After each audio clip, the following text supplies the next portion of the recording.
Continuamos con Sentido Común y le tengo que agradecer que haya vuelto a Claudio Caprarulo, que es economista, que es uno de los consultores más importantes de analítica y fue quien me alertó hace más de un mes sobre cómo venía el endeudamiento de los argentinos. Hace un mes y monedas ellos habían realizado un informe en el cual alertaban que 5.2 millones de argentinos estaban en un nivel de mora poco común, de más de 90 días, con diferentes aplicaciones, entidades bancarias e inclusive comercios o fintech. Este número aumentó lamentablemente, ahora estamos en más de 7 millones. Y la pregunta es, ¿estamos tocando el techo? ¿Va a continuar esto? Sé que no tenés la bola de cristal, sé que no mirás al futuro si no tenés datos concretos, pero ¿dónde estamos para saber cuántos argentinos no van a poder sacar un crédito en caso que el gobierno amplíe su oferta crediticia? Alejandro, mira, es interesante. Nosotros habíamos hecho el primer informe con los datos de abril, hace poquito salieron los datos de mayo. Ahí lo que nosotros notamos es que lo que aumentó fue la cartera en mora. ¿Esto qué quiere decir? Los bancos de cartera prestan, para dar un ejemplo fácil, 100 millones de pesos. En mora había 10, hoy en mora hay 12, ¿no? Para poner, digo, eso es lo que aumentó. Sin embargo, cuando vemos en cantidad de argentinos, se mantuvo casi constante. Digo, esos 5,3 millones que vos mencionabas al inicio son los mismos que siguen en mora. Eso es lo que está identificando es que, obviamente, cuando nosotros lo comparamos también con lo que pasa con los créditos, el crédito se frenó.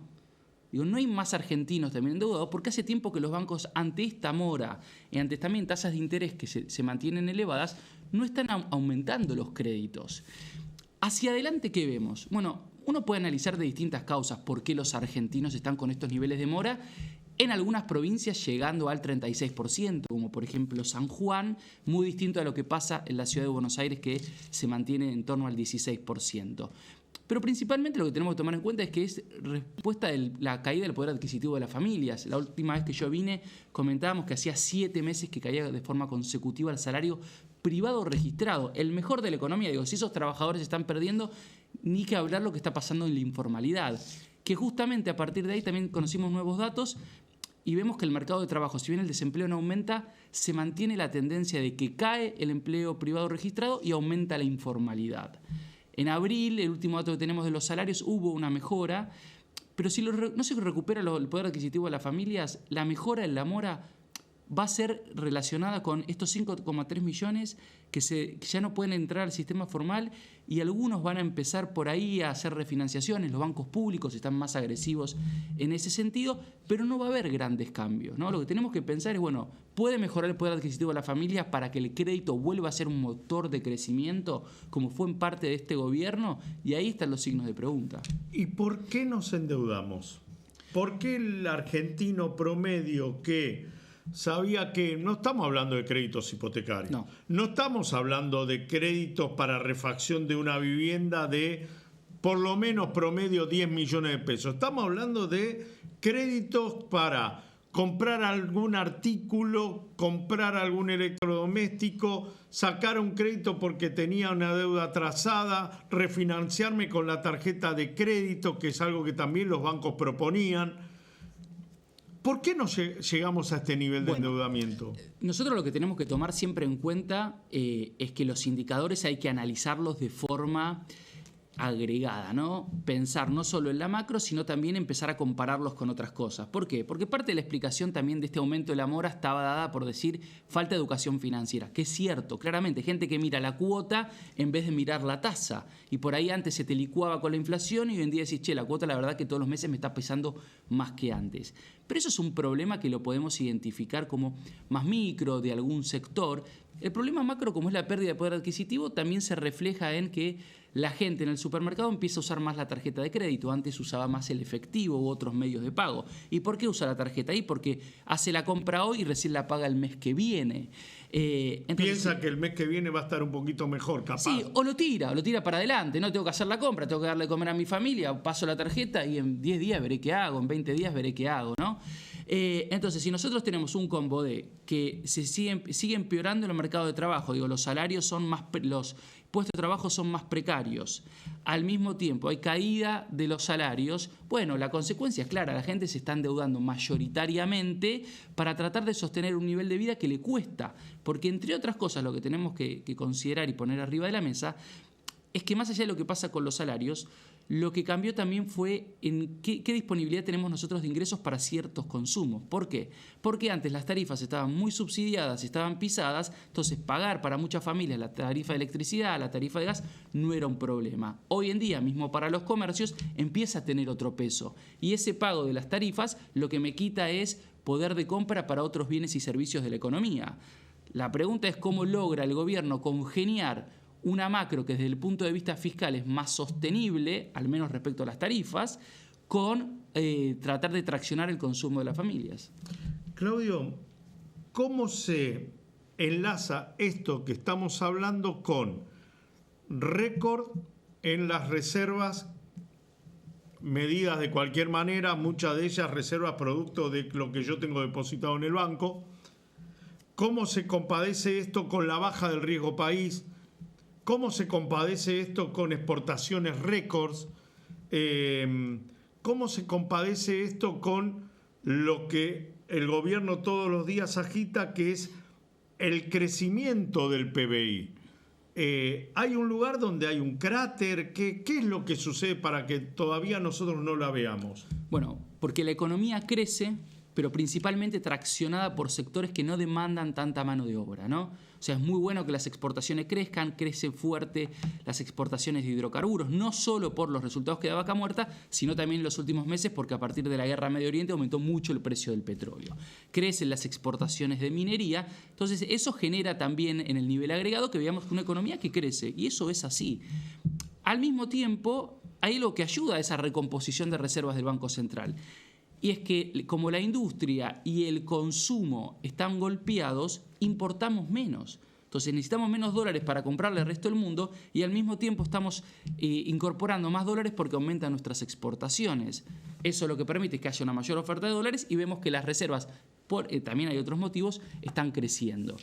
Entonces, esta economía que se disocia, ¿no? Porque alguien dice, bueno, Claudio, la economía crece, pero yo cada vez estoy peor, tiene una explicación muy clara, que es que los sectores como la industria manufacturera, el comercio y la construcción no logran arrancar. Es más, vemos que algunos meses siguen cayendo respecto al año pasado. Y eso, como decíamos antes, explica directamente por qué aumenta la morosidad, por qué la gente siente que en el bolsillo tiene menos plata, por qué vemos el mercado de trabajo que cada vez se va deteriorando más. Estuve en Neuquén hace 15 días. Y yo en Neuquén siempre vivo dos realidades, que es la realidad de Neuquén capital con la realidad de la ruta del petróleo y de las poblaciones que viven ahí. Por miles de factores, Argentina lamentablemente termina siendo cara hasta para los explotadores de eso, fundamentalmente por la presión sindical y miles de aspectos. Pero los que viven bien, ponele, que viven en Neuquén capital, los empleados de comercio, los comerciantes, los trabajadores se quejan de que no llegan a fin de mes. ¿Por qué se produce eso inclusive allá? ¿Por un afán capitalista de querer... Perdón, Alejandro. No. Ahí lo que pasa, eso es histórico en Neuquén y en aquellas regiones donde hay un sector muy pujante con salarios altos, que lo que fija es el resto de los precios del consumo, que no pueden ser acompañados principalmente muchas veces, por ejemplo, por los trabajadores del sector público, los docentes, los médicos, ¿no? Hay después todo un entramado que no recibe salarios, por ejemplo, relacionados con lo que es el sector petrolero, que tiene salarios muy altos y le cuesta lo que vos mencionás.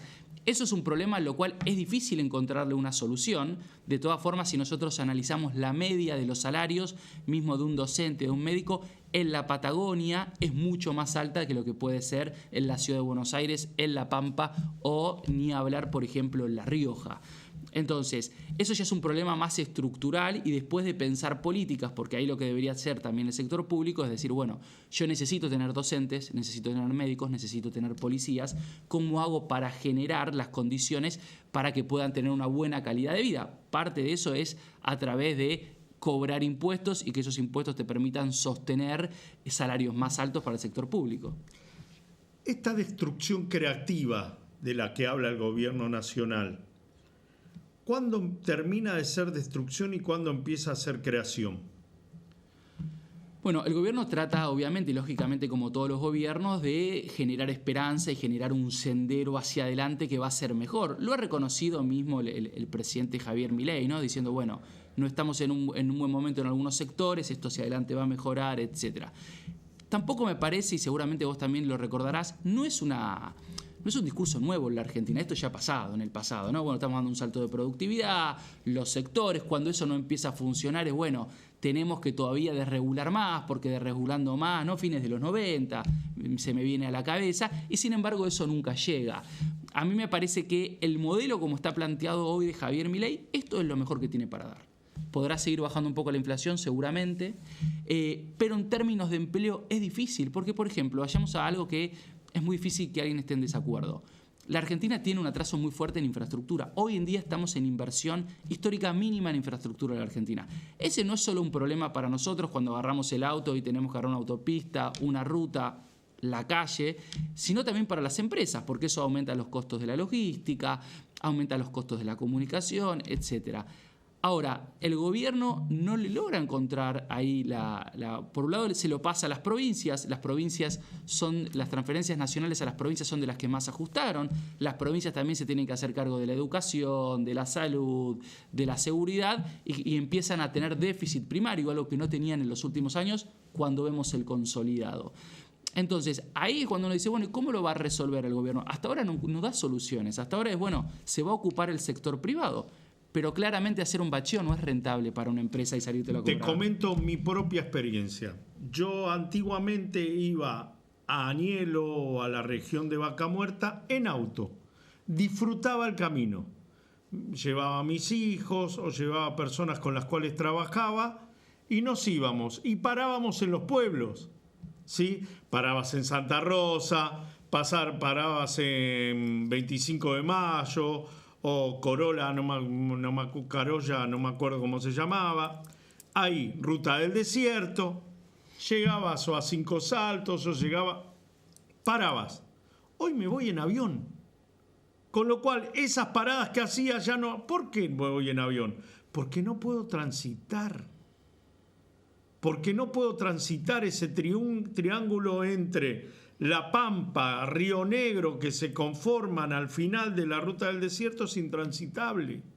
Entonces, lo que vos marcás y lo que están haciendo ahora es solamente reparación, no ruta nueva. No, en el mejor de los casos, lo que estamos perdiendo también, porque la inversión que se está haciendo hoy en día no logra compensar las necesidades que vos tenés para mantener ese stock de capital. Entonces, lo que vas a ver es, en algunos casos puede haber reparación, en otros casos vamos a ver deterioro, ¿no? El gobierno empezó a cambiar un poco su narrativa y dice, bueno, ahora nosotros estamos licitando, nuevas rutas nacionales, etcétera. Pero me parece que todavía, al menos ahí, no le encuentro una solución. ¿Y por qué lo tomo como ejemplo?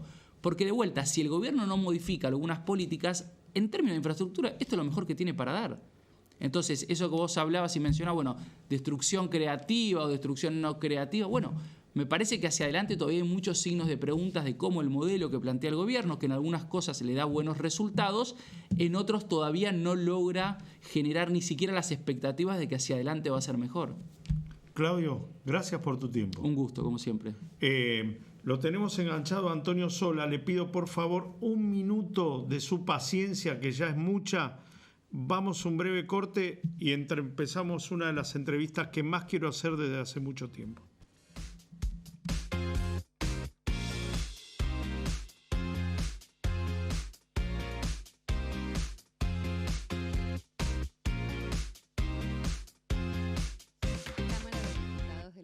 De Buenos Aires.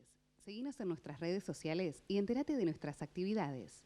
Encontranos en X como @HCDiputados, en Instagram, Facebook, YouTube y TikTok como Diputados BA. También podés visitar nuestra página web y suscribirte a nuestros canales de difusión en WhatsApp y Telegram. ¿Conocés Estación Infancia? Vení a compartir en familia una experiencia diferente para todas las edades. Descubrí Estación Infancia, territorio de juegos y encuentros.